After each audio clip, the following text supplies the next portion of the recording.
Olá! Acho que estamos também, tanto na gravação aqui para o YouTube quanto para o Instagram. Muito bem-vindos!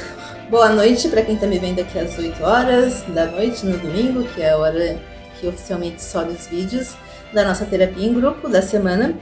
E vamos começar o nosso processo com um mito de povos originários. Nós estamos no mês de agosto, que é comemorado toda essa temática, essa questão em relação e envolvendo as dinâmicas dos povos originários. E eu trouxe um mito aqui, o mito da criação da noite, dos povos originários, o Aimiri Atroari, que eles são povos da região do Amazonas e de Roraima, lá no norte do Brasil, né? Ele deve pegar outros países ali no entorno. E aí eu trouxe esse mito curtinho para a gente poder fazer um estudo, uma ampliação sobre as questões dos aspectos inconsciente e consciente, essa dicotomia entre luz e sombra, entre dia e noite, porque o mito especificamente chama a criação da noite. Muito bem, para quem não me conhece, eu sou a Rosângela Correia, psicoterapeuta na linha junguiana, e eu me proponho semanalmente estar aqui com uma narrativa que a gente sempre escolhe, ou um mito, ou um conto, ou uma mitologia, não necessariamente aqui nos povos originários como hoje, mas gregas. A gente vai trazer de outras etnias, de outras bases, né, ancestrais aí para a gente poder fazer um estudo. Mas não raro também, ultimamente a gente trouxe 2 vezes ou 3 vezes já algumas amarrações em relação a filmes e de repente trechos de livros, não importa qual é o fio condutor para os trabalhos, né, para as nossas conversas da noite. A gente usa justamente esses fios condutores para poder trazer alguma história que nós possamos fazer alguma aproximação com as nossas próprias vidas, seja do ponto de vista da reflexão, seja do ponto de vista da interação propriamente dita. Porque esse processo aqui, esse canal está aberto para quem tiver disposição, tiver interesse, tiver necessidade, eventualmente, né, de compartilhar, de fazer alguma pergunta, alguma reflexão a respeito do ponto que nós trouxemos na noite. Fica muito à vontade para nos acessar aqui das várias maneiras, seja nos comentários, seja me acessando individualmente, a gente vai conversar. Quando for bacana, conveniente, né, que a gente consiga ampliar, que não seja algo mais restrito, mais curtinho ali na resposta, que a gente possa ampliar, a gente pode trazer isso também em formato de vídeo, talvez até, inclusive, dentro de alguma outra narrativa para poder ampliar aquele tema como a gente trabalhou e explorou ali naquele contexto, naquele momento. Então vamos lá. Bom, como eu já mencionei, o mito chama A Criação da Noite. Ele é curtinho, eu acho que a nossa conversa, espero que seja um pouquinho mais ágil hoje, porque eu falo demais, mas eu acho tudo tão bacana. Mas então, o mito é curtinho, eu vou ler aqui para vocês, para não perder nada, porque ele é realmente curto e algumas informações são bem interessantes, dá pra gente fazer umas ampliações bem bacanas, fazendo paralelos para a nossa vida, que eu acho bacana a gente fazer essa leitura, se eu conseguir, porque nem sempre eu consigo manter a leitura, né? Eu acabo falando por conta, mas vamos lá. Antigamente, não havia noite, era sempre dia. O sol brilhava esquentando a terra, a lua e as estrelas eram como o sol. Tudo era claridade e luz na aldeia e na floresta. Os homens trabalhavam sem cessar e as mulheres trabalhavam sem descanso, pois sempre era dia, noite não havia. O sol fazia seu percurso até o poente para então retornar o caminho inverso até o nascente. Mauá controlava o sol, a lua e as estrelas e tudo que existia, porque ele era uma espécie de... era o deus supremo daquela etnia. E não permitia que ninguém dele se aproximasse. Certa vez, o homem quis saber como o sol funcionava. Esperou que Mauá saísse para caçar e se aproximou do sol. Ao tocá-lo, o sol quebrou. Quebrou ao mesmo tempo, acontecendo com a lua e as estrelas. E a noite surgiu engolindo tudo. Os homens que caçavam ficaram perdidos nas matas, na imensidão da escuridão. As mulheres mal conseguiam encontrar as suas redes dentro das malocas, das casas, das ocas delas lá, né? Crianças e idosos lamentavam do fundo da noite sem luz. Mauá voltou para consertar o sol e, ao ver o homem que havia quebrado, Mauá lançou-se sobre ele e o atirou para longe. Quando caiu, o homem transformou-se em um macaquinho de mãos de ouro, com o corpo escuro como a noite e as mãos douradas como o sol que havia tocado. Não foi possível consertar o sol para que funcionasse como antes. O sol caminhava para o opoente, mas não conseguia retornar. E aí, quando sumia lá no horizonte, deixando a terra em total escuridão. Mauá, então, transformou a lua e as estrelas, fazendo com que ela se iluminasse, para trazer um pouco, minimamente, de iluminação e de claridade ali para aquela escuridão da noite. E é assim até hoje.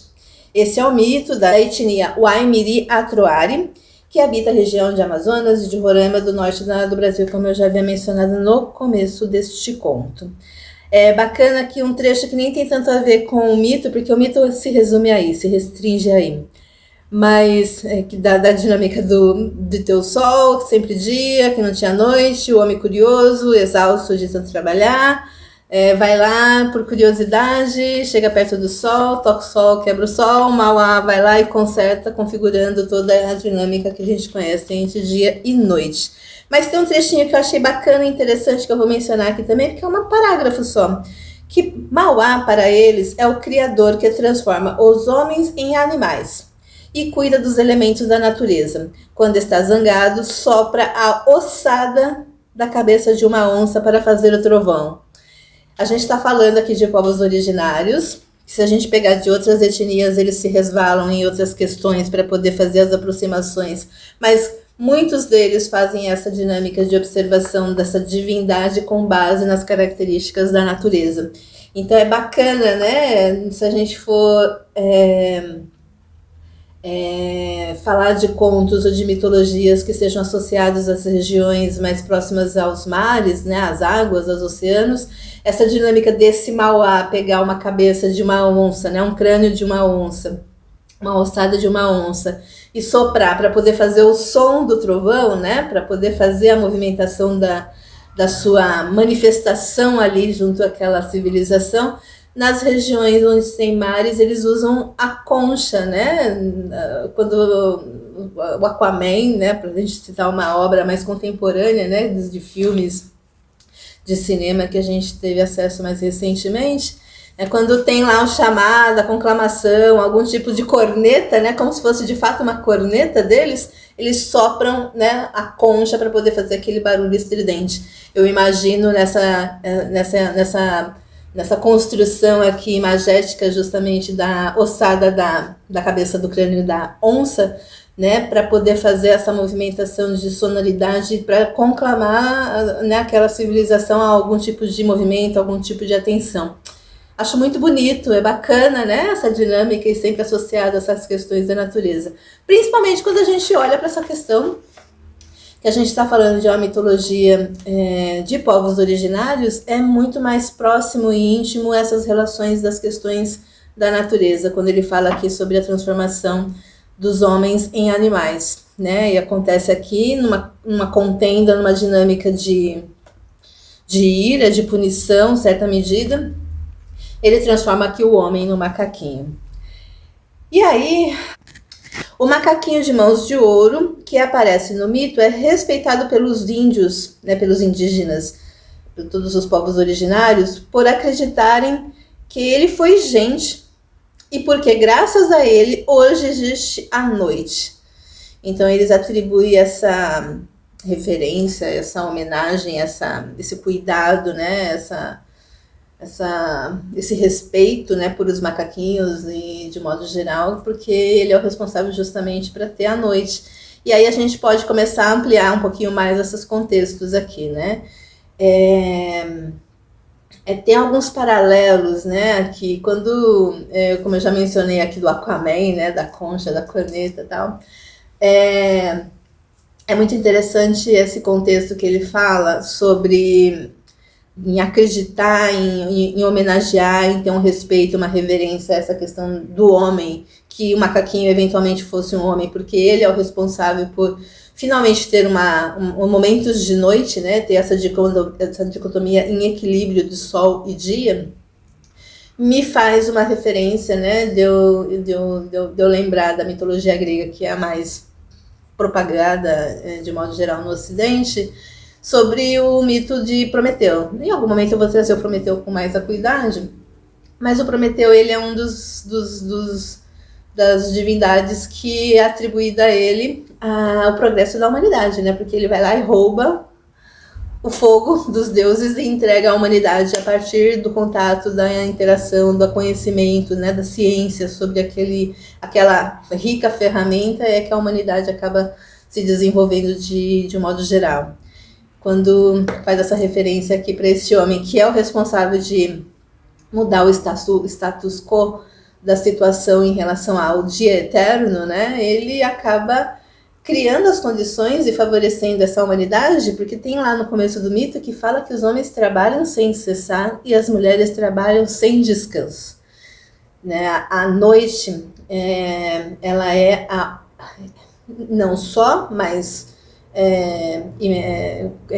organizacionalmente, né, a gente atribui justamente a questão da noite a essa condição de a gente poder descansar, né, de a gente parar de trabalhar, de a gente parar de fazer alguns afazeres e de fato nos recolhemos aos nossos leitos e fazer os descansos merecidos para justamente a recuperação do organismo físico para continuar esse processo no dia seguinte, né, de dia e noite.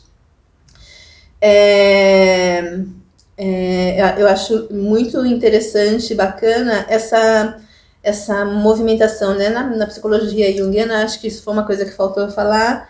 Nossa terapia em grupo, para quem está chegando pela primeira vez, nossa terapia em grupo, a gente faz aproximações e ampliações do ponto de vista da psicologia junguiana, mas não restritivamente a essa técnica, né, a essa metodologia, a essa forma de pensar, essa forma de raciocinar os contextos de vida, mas principalmente mapeada, né, e balizada pela psicologia junguiana. E na psicologia junguiana, um dos aspectos que a gente trabalha é justamente as crises, né?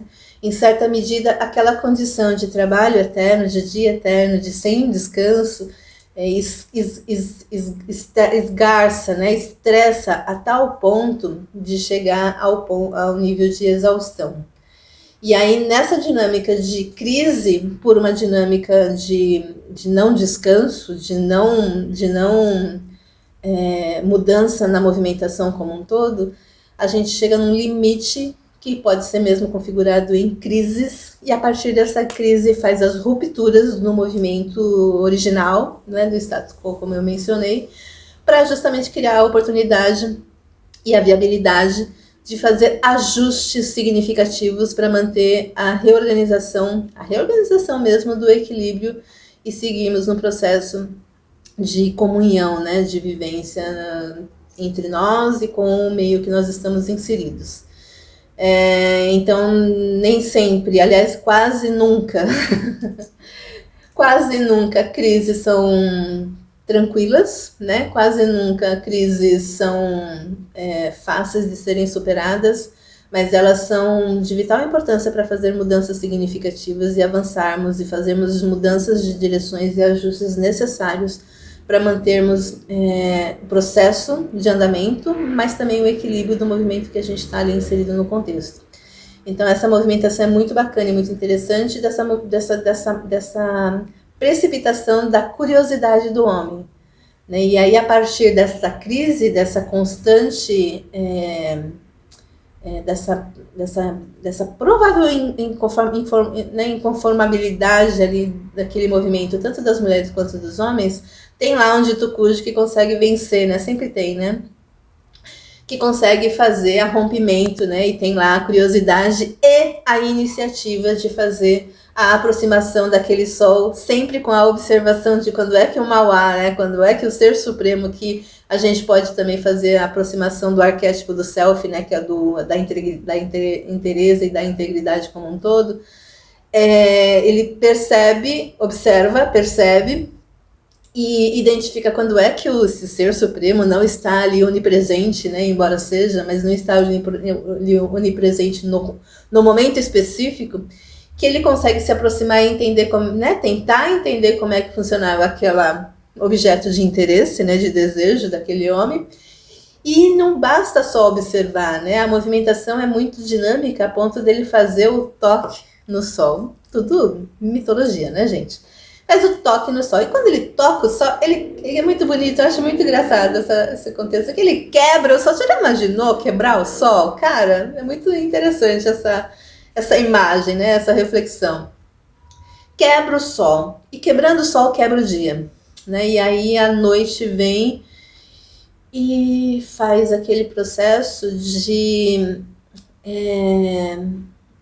inexorável contato com o inevitável, que é a escuridão, né? Que toma, que barre todos os ambientes, todos os contextos, né? Os homens ficam perdidos nas florestas, as mulheres não conseguem nem identificar as ferramentas, né? As redes dentro da própria casa, do próprio meio onde elas estão inseridas ali na maloca. E aí os velhos e as crianças ficam lamentando porque não tem mais o sol, né? Porque a gente tem essa movimentação também, né? Quando são duas coisas, né? Em alguns momentos a crise são inevitáveis justamente para fazer mudanças significativas e muitas vezes essas mudanças significativas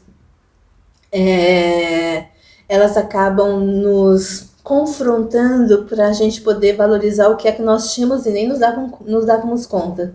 Né? Isso é tão comum de acontecer, né? Quando a gente perde alguma coisa, quando a gente não pode mais fazer um determinado contexto. Desculpa, acabou de aparecer aqui, vou compartilhar, né? Aspas, vou compartilhar. Eu fiz um acordo com a minha sobrinha, que ela é uma criança ainda, né? Tá começando a entrar na fase de adolescência. E a gente está numa dinâmica de estudar e de fazer viagens e ter uma premissa aí para ela poder viajar tal comigo e que ela tem que, né, aprender minimamente um idioma, né, no caso o inglês. E aí eu combinei com ela nesse final de semana para a gente criar um grupo, só nós duas, e a gente trocar ois, né, compartilhar algumas coisas do nosso dia no idioma, em inglês. E tudo bem usar as ferramentas que temos aí à nossa disposição, Google Tradutor e whatever, né? O que for, entre nós está sendo o Google Tradutor. Então vamos escrever, a princípio vamos escrever frases pequenas, tal, até para ajudar ela a levar lá para o Google tal, e fazer a tradução, mas que a gente vai conversar sempre em inglês. E aí acabou aparecendo aqui, que eu estou fazendo a gravação no celular, acabou de aparecer aqui, eu comecei ontem com ela e ela teve já a iniciativa de fazer esse contato. Já tem aqui conversinhas em inglês com a minha fofinha. Fico até emocionada. Ai, gente, isso é importante, sabe? Fazer essas relações, né? Quando a gente tem essa disposição e essa disposição efetiva e essa vontade de fazer mudanças, a gente consegue promover nas nossas vidas e nas vidas do nosso entorno. Então, às vezes, são pequenos contatos, são pequenas coisas que podem surtir, né, resultados incríveis. E eu espero mesmo que eu e ela possamos viajar em breve, ambas falando minimamente o idioma. Eu no francês, que estou aqui no estudo de francês, e ela no inglês. Mas é uma motivação, né? Aqui é uma motivação interessante que a gente pode brincar. Compartilhei com vocês aqui porque me tomou. Mas aí voltando, né, esse contexto lá que eu estava falando, dessa movimentação de a gente perceber quando tem as mudanças e as crises necessárias, as crises às vezes inevitáveis, a gente tem a consciência, obviamente, de mudanças significativas no sentido de a gente continuar avançando e melhorando todo o ambiente, as nossas próprias dinâmicas internas, mas também, muitas vezes, a gente ter a clara consciência do que é que nós tínhamos eventualmente, né, em alguns contextos não temos mais, e que nós entendemos o valor do que era. Às vezes não dá para ser recuperado, às vezes é lamentável que não se possa recuperar, ainda assim é muito importante a gente perceber valores que estavam eventualmente lá e eventualmente não temos mais, para a gente passar a mudar essa dinâmica no que nós temos agora e de verdade experimentarmos os valores do hoje, como essa movimentação aqui da minha sobrinha de mostrar ali a primeira mensagem trocada dela por iniciativa dela. Nossa conversa começa com ela. E isso é movimento, isso é percepção de coisas que são boas, de coisas que são valorosas, de coisas que são que não necessariamente precisa ser para produção, sabe? A gente pensa que a evolução é sempre produzir algo, né? Essa dinâmica de mundo capitalista deturpa um pouco esse contexto. E não necessariamente é para produzir algo. Até eu... Deixa eu ver se eu acho. Mas aqui nas minhas pesquisas... que a gente vai avançar, né? Porque depois eu faço uma relação sobre justamente a movimentação deste homem ser transformado em macaco. A princípio dá para ter uma imaginação de que essa movimentação seja depreciativa, seja regressiva, mas não necessariamente, quase sempre a gente pode encontrar valores se a gente tiver olhos e ouvidos de identificar esses valores. Nessa dinâmica que o homem deixa de ser homem e a partir de então passa a ser o macaquinho, porque lá na dinâmica da mitologia de povos originários que tem essa relação com a natureza que não é despreciativa, é justamente esse resgate, essa reconexão com os aspectos instintivos. E aí também, não necessariamente excludente, porque quase sempre está, né, relacionado o instinto com a primitividade, com o primitivo. A gente tem na alta da nossa arrogância da humanidade que dito da sociedade, né, evoluída, né, dito evoluída, do alto da nossa arrogância a gente tende a olhar para os povos originários como povos primitivos, e essa palavra primitivo quase sempre carrega um aspecto de menor valor, e a gente precisa aprender a mudar essa percepção, porque o primitivo não necessariamente, é claro, né, primário, né, porque parece que remete à questão de primário, mas o primário é fundamental para a construção de desenvolvimentos para avançar em algumas direções. E aí, às vezes, é importante a gente fazer essa reconexão, porque nós avançamos tanto em algumas áreas e deixamos a desejar o processo de relação mesmo com outros setores das nossas vidas, que essa movimentação de reconectar com o instinto e o primitivo é fundamental para a gente alavancar outros processos de desenvolvimento do nosso contexto. Seja ético, moral, sensível, intuitivo, relação mesmo com o outro, sabe? A gente tem muito, supostamente, processos evolutivos na questão do raciocínio lógico, né? E aí eu achei muito interessante que, pesquisando aqui, pode representar a aceitação dos aspectos primitivos a conexão com a natureza, o reconhecimento da dualidade interior e a humildade diante do desconhecido. A gente tem uma arrogância de achar que a gente sabe tudo, né? E não precisa! E é mais inteligente não achar que a gente sabe tudo. Jung acreditava que a jornada da individuação envolvia a integração com todos os aspectos, incluindo aqueles que possam parecer regressivos à primeira vista.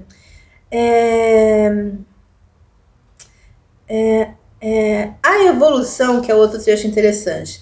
A evolução psicológica não é apenas sobre progresso, mas também sobre alcançar o equilíbrio entre os aspectos primitivos e menos consciente. Isso significa os aspectos da imensidão do nosso inconsciente, seja ele inconsciente pessoal como inconsciente coletivo. Eu já falei isso em outros contextos, porque esse tema se repete, mas acho que vale. Essa dinâmica do inconsciente pessoal e inconsciente coletivo é como se fosse um pequeno círculo, né? Nosso raio do inconsciente. O consciente é aqui, né? A luz. Né? Imagina uma luz iluminando Na psicologia junguiana eles usam muito uma analogia sobre a questão do barco, né? Então imagina você num barco, imagina você num barco no oceano. E nesse barco tem lá uma luminária, né, que está iluminando você e ali aquela área onde você está inserido. Essa iluminação dessa área de você próprio com aquele pequeno raio que a luz consegue abarcar dentro do barco seria o consciente.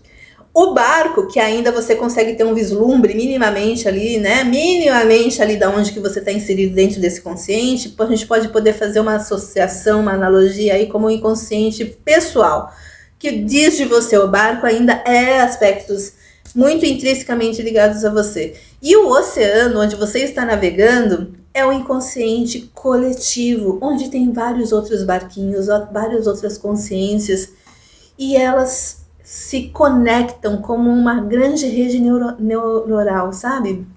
Como se essas sinapses de um grande cérebro elas comunicassem entre si e de alguma maneira te afeta e nós, obviamente, afetamos o outro.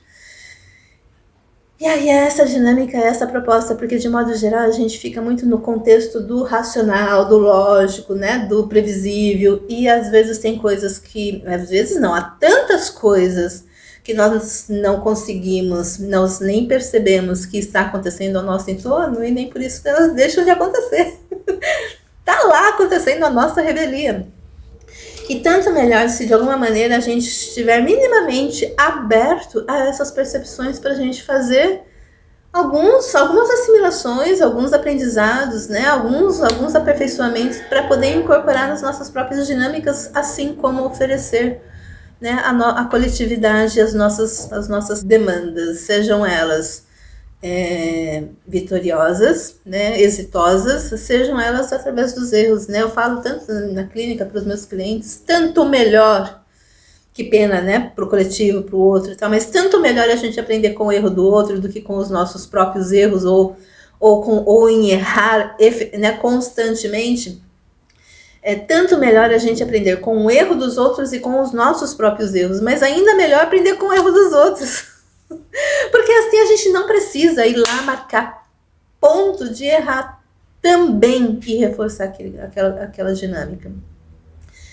E tanto melhor a gente também perceber os êxitos dos outros para a gente, a partir daquele êxito, fazer algo similar com possibilidades de expansão, com possibilidades de aperfeiçoamento, com possibilidades de avanços para nós, para o nosso pequeno coletivo e para o coletivo como um todo. Vamos estar atentos a esse contexto. Deixa eu voltar aqui, porque eu acabei indo lá.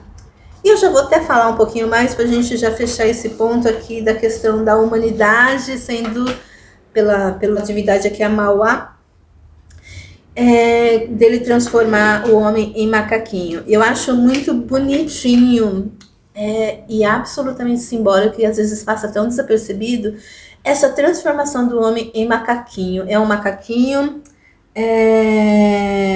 mãos douradas, não é isso? O nome do macaco. Macaquinho Mãos de Ouro, que é o nome do macaquinho que é transformado aqui. E aí eles dão conta que esse macaquinho, nessa transformação, eu não conheço, não sei essa imagem. Eu vou até procurar a imagem desse macaquinho, mas eu posso imaginar pela descrição. O corpo todo escuro, todo negro, né, representando justamente o inconsciente, e a noite que esse homem acabou promovendo, tocando no sol, né, ele criou a possibilidade de ser conhecido, experimentado e vivenciado o aspecto da escuridão, da noite, naquele contexto aqui onde era tudo luz, onde era sempre dia, onde era o sol o tempo todo. Ele criou a oportunidade de uma mudança significativa mesmo no processo de ruptura, porque ele quebra o sol. Então o corpo desse macaquinho, ele é totalmente negro, para representar justamente o que este homem possibilitou, né, de primeiro contato. Mas ele mantém as mãos douradas, que é onde ele toca o sol e representa justamente essa representação da iluminação, do sol, da claridade, do consciente, da luz, efetivamente. E aí tem sempre, né, pegando analogias de outras etnias, né, a questão do yin e do yang, né, onde sempre tem uma parte do outro, né, sempre no um tem a parte do outro. E é aquele movimento constante de profundo equilíbrio naquele contexto. Aqui nesse macaquinho a gente tem essa representatividade também muito, muito linda e interessante. E aí, gente, ainda nessa dinâmica, porque tudo gira em torno da questão do dia e da noite, né, e da criação efetivamente da noite, a gente pode brincar e resvalar num outro conceito muito interessante na psicologia junguiana, que a gente usa uma nomenclatura chamada enantiodromia. Eu acho que eu já falei um pouco sobre esse contexto em algum outro conto que a gente trouxe aqui, mas, né, muito sucintamente, para fazer essa explicação da enantiodromia, quase sempre a gente usa a imagem, né, a simbologia de um pêndulo. Então, imagine um pêndulo segurado aqui, então ele está aqui pendurado e você pega ele, leva para um extremo e solta ele. Quando solta esse pêndulo, ele vai para o oposto complementar dessa primeira base. Então, são a interação dos opostos, né? E aí, nessa dinâmica, existe um movimento pendular, naturalmente, até que você encontre o equilíbrio perfeito de fazer essa movimentação, até que a exaustão, representada aqui nesse conto, sobre a questão, né, do trabalho constante, do não descanso, né, essa crise provoque de novo uma ruptura e faça de novo essa movimentação. Indo para o oposto total, né, porque sai do Sol e vai para a Lua, indo para o oposto total, até que faz a movimentação que Mauá chega lá e vai consertar o Sol, ele até consegue consertar o Sol volta a brilhar novamente, né, a luz do dia retorna efetivamente, mas ele não consegue mais fazer o retorno, porque ele saía do poente e ia para o seu oposto, né? E depois de lá ele voltava para o nascente novamente.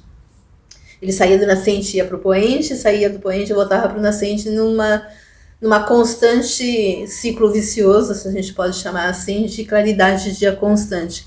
Quando o Mauá vem e faz o concerto, ele não tem mais essa condição de fazer esse retorno do nascente, do poente para o nascente. O Sol vai e vence os horizontes e se estabelece a noite. E aí, gente, de novo a gente tem essas comparações da nossa vida, né? Que uma vez visto, uma vez sabido, uma vez consciente, não dá mais para dessaber. Você pode até fingir, mas aí é uma outra dinâmica, né? Uma outra relação com o aspecto efetivo. Mas não dá para voltar, não dá para desfazer algo feito, não dá para voltar o leite que derrama depois de uma fervura, né? Você pode limpar ali o contexto, aproveitar o que sobrou, descartar o que foi, né, vazado, limpar mesmo efetivamente, porque faz uma lambança, mas não dá mais para voltar o leite para o pote antes dele ser derramado.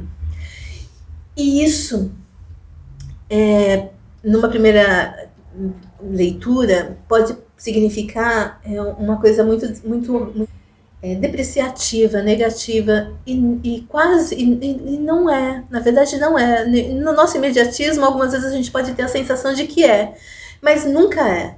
Né? A gente fazer a percepção da consciência do que está ali no posto efetivamente, te dá respaldo e recursos necessários para você fazer as mudanças significativas ou não na sua vida. Porque o que muda efetivamente não são as ações ou as resultantes dessas ações efetivamente. O que muda na nossa vida interna é o que a gente faz com essas movimentações.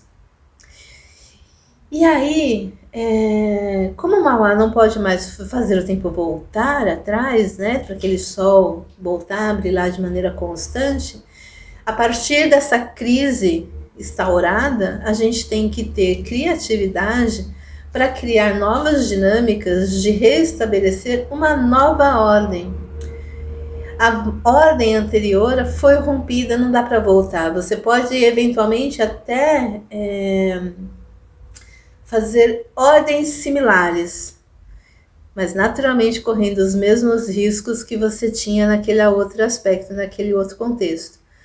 Tanto melhor se você conseguir perceber o que efetivamente não funcionava naquela dinâmica, para fazer pelo menos tentativas de mudanças significativas para que aqueles erros que aconteciam antigamente deixem de ser operáveis aqui novamente. Então, por isso que aqui acontece a ruptura efetivamente, e Mauá tem que fazer, né, uma nova ordem. Então, à noite, a partir do momento que o sol sai do nascente e vai para o poente e some no horizonte, e a noite vem, ele utiliza os recursos que inclusive já estão postos ali, que é a lua e as estrelas, e ilumina elas minimamente para elas criarem algum tipo de clareza na imensidão da escuridão, para aguardar novamente quando o sol faz o processo de renascimento, né? Que nasce novamente para um novo dia e faz todo o trajeto novamente. E isso remete às nossas próprias dinâmicas de vida, né? Quais são as minhas provocações, quais são os novos dias que vocês estão construindo, né? Neste dia vivente e nesta noite reflexiva, descansável, né? Para você de fato construir novas realidades no dia seguinte. Acho muito lindo e significativo esse contexto. Embora esse mito seja curtinho, ele cria mesmo a possibilidade da gente fazer essas ampliações e aproximações com as nossas próprias dinâmicas de vida. Eu tenho feito vídeos longos, né? A gente viu uma ditadura de tempos aqui nessas mídias. Enfim, eu tenho questões que eu ainda preciso elaborar um pouco melhor isso. Mas na medida do possível eu vou tentar fazer vídeos um pouco menores, então acho que hoje eu consegui fazer um pouco menor, mesmo com a leitura, tá? A gente fez algumas ampliações, mas certamente se eu ficasse aqui eu teria mais para falar desse conto, fazendo aproximações com as nossas vidas, mas ainda assim eu acho que já tem boas reflexões que a gente pode tirar de aprendizado com o erro dos outros e acertos, erros e acertos para a gente aprimorar as nossas próprias dinâmicas dos outros e as nossas próprias, né? Vamos alimentar e vamos criar, né, experiências e vidas para que outras pessoas, a partir das nossas, consigam fazer as próprias mudanças significativas em suas próprias vidas.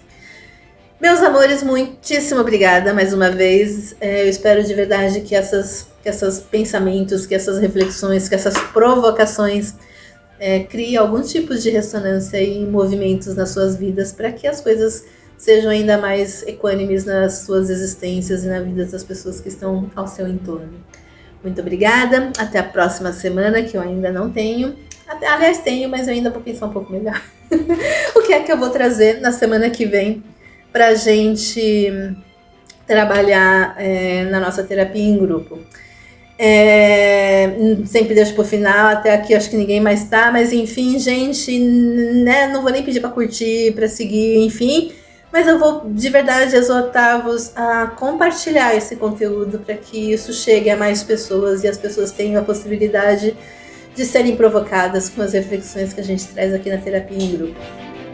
Super beijo, até a próxima semana, tchau, tchau.